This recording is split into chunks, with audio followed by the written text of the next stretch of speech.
Howdy folks, hope you're doing staying safe. We're continuing on with the review after the nerfs of all the submarines. We're now on to U-190, which has quite the Canadiana history with the Royal Canadian Navy.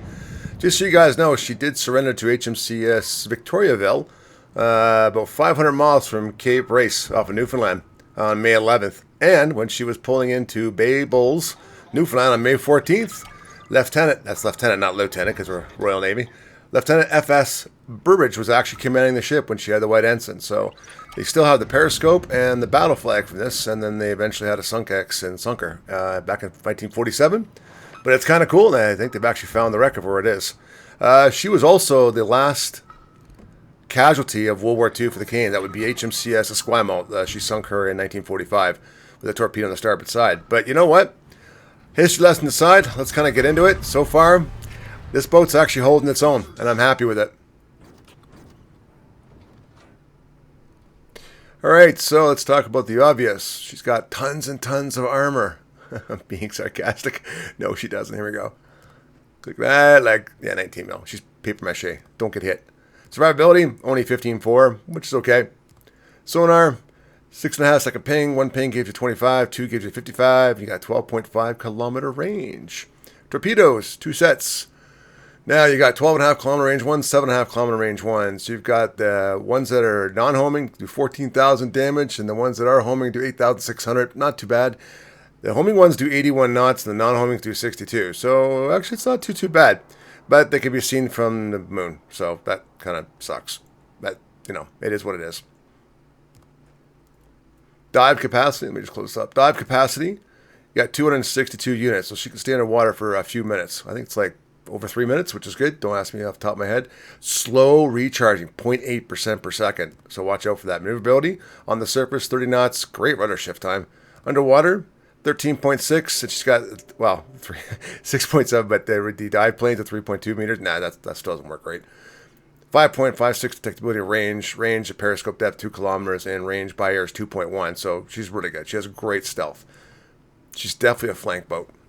Alright, for me, main arm modifications, you guys know I take that. Engine room protection. You could take the extra reserve. That reduces the consumable by 20%, but I don't.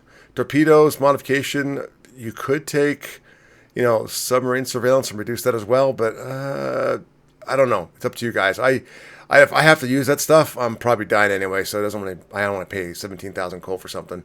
So I take torpedo modification. Submarine steering gears, yeah, I do take this because I need that. You can take damage if you want, but again, I don't think it's worth it. And of course, now the new one, I do take reinforced hull bulkhead. It does actually help. You could take torpedo tube modification, extra 7% damage, and that ship's consumable if you want, but I don't. Damage party, 48-second reload. Here's your hydrophone. It's same. It's not that great. Then you have the submarine surveillance. The Germans are the best in the game at 9 kilometers in the last 60 seconds. I destroyed a Thrasher the other day because of this. He was trying to hunt me down. He was swearing at me in chat. Reserve battery unit. This is great. 30 seconds. You can get the extra 20% if you want, but I don't see it. And there's my flags. These are the 2 most important flags for subs, I would say, to have. And of course, you got your acoustic homing torpedoes. And then, of course, you have your non-homing torpedoes as well. And there's the stats for those. Now, exterior, I just take the straight up exterior. I don't muck around. Let's go into luncheons. I do take liquidator because I want more damage, a chance of flooding. I do take helmsman because when I get detected, I'm going to want to be able to dive quickly. Priority target. And then I do take preventive maintenance because you're going to get damaged. And torpedo crew training, again, when you get spotted with your ship, it's just important. It's just me. Consumable specialist, I take that as well, and I do take watchful. It is the most important skill in a sub, in my opinion. You could take superintendent, but I haven't need the extra charges yet. Adrenaline rush, and of course, improved battery efficiency on the surface. It's extra plus 25% to recharge. That helps from your 0.8, especially if you're really low and below that 50% mark. So, what do I think overall? I am getting some pretty good, consistent games out of this, to be honest with you. This Delaney and I decided to team up here and go after the enemy. It was good, great game. We did win, but it was close.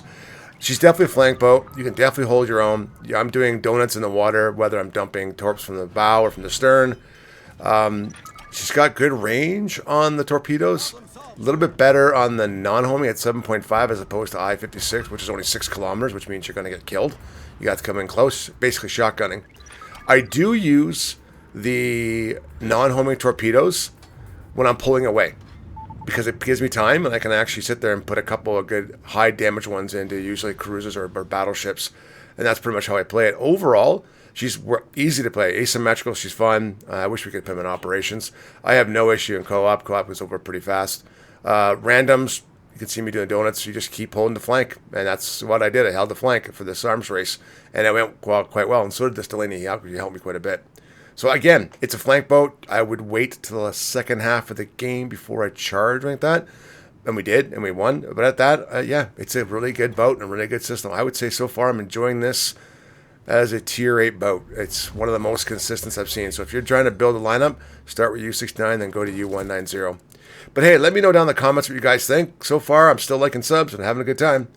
But yeah, so by the way, before I forget, hit the like button, hit the subscribe button, because the YouTube's like that. As of this video, I think I'm adding 1,000 subscribers a day.